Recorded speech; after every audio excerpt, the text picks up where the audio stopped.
pembelajaran dimulai, alangkah baiknya kita memimpin doa dulu. Siapa kami yang mau memimpin? Aku, Bu. Duduk sikap. Siap. Membaca doa. Bismillahirrahmanirrahim.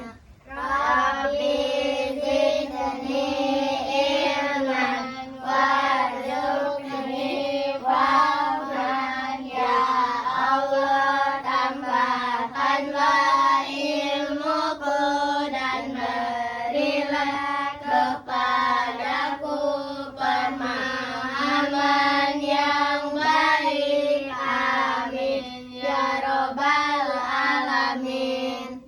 Memberi salam. Assalamualaikum warahmatullahi wabarakatuh. Waalaikumsalam warahmatullahi wabarakatuh.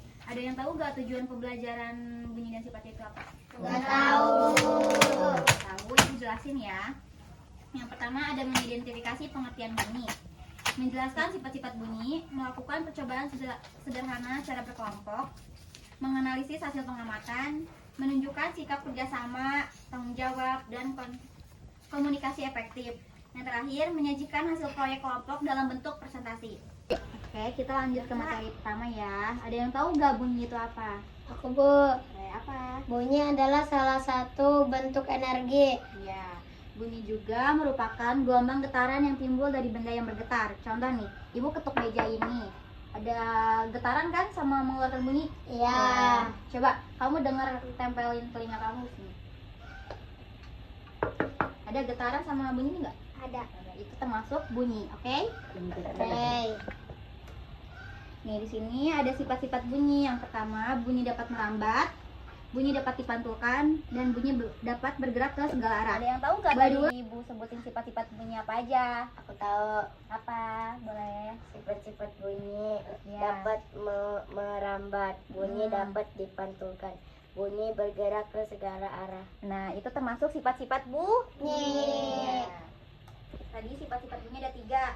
Yang pertama, bunyi dapat dipantulkan. Suara juga bisa dipantulkan ternyata ketika suara mengena benda keras seperti batu, tembok, atau lantai, maka suara tersebut akan terpantul kembali ke arah asalnya. Oke? Ini merambat ke segala arah. Tahu gak contohnya bunyi merambat ke segala arah? Enggak Tahu. Apa? Mik. Ini ya. Salon. Itu bendanya. Oh. Yang tahu itu bunyi bel sekolah. Ya. Bunyi bel sekolah kan terdengar ya dari tempat kantor kalian, misalkan jajan di kantin. Itu kan belnya keras kan suaranya. Ya. Terdengar kan? Menggelegar kan suaranya. Ya. Nah, itu termasuk bunyi merambat ke segala Ah. Ibu di sini ada 2 LKPD dan kalian bagi kelompok menjadi 2 bagian. Oke? Oke. Kelompoknya ada 5 orang. Boleh? Oke, baik, kita kelompokkan ya. Ini bentar, ini Ya. nih. Sini pulpen Ya. sama pengepul. Nih, Dek. Udah, Kak. Tempelkan telinga di sisi meja seperti pada gambar ketukan sendok. Oke, ketukan sendok. Nih, kamu tuh 2 orang ini tadi telinganya di sini. Maaf.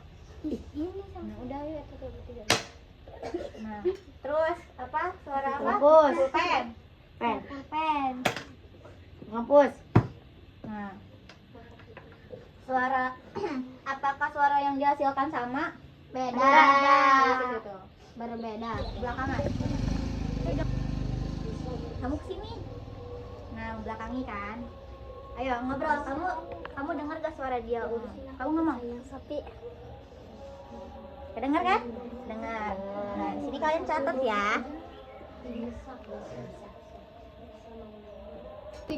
Nomor 1, tempelkan telinga di sisi meja seperti pada gambar ketukan sendok, pulpen, dan penghapus secara bergantian. Bandingkan perbedaan suara yang terdengar jika kepada diangkat dari meja. Apakah suara yang dihasilkan sama?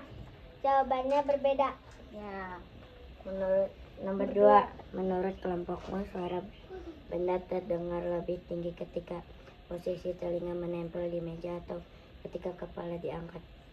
Jawabannya Lebih keras menempel. Ya. Malah untuk saling berbicara, apakah kalian bisa mendengar suara teman kalian? Jawabannya apa? Terdengar. Ya, benar. Terus yang kedua? Nomor 2. Sekarang cobalah salah satu anggota kelompok ada di ruangan dan salah satu di luar ruangan memanggil teman yang ada di dalam ruangan. Apakah yang di dalam ruangan dapat mendengar suara teman yang memanggil di luar ruangan? Terdengar jawabannya? Dengar. Iya. Nah, dari materi tersebut kalian udah ada yang paham kan? Udah. Udah, kalau misalnya udah paham, Ibu ulangi lagi. Itu bunyi atau suara merupakan gelombang getaran yang timbul dari benda yang bergetar. Contohnya tadi kan yang Iya. Ibu mengetuk meja, kalau yang bersuara di depan tembok itu termasuk Iya. bunyi. Oke, baik, cukupkan aja materi hari ini. Untuk KM boleh ditutup. Duduk sikap. Siap. Sebelum pulang membaca hamdalah. Allah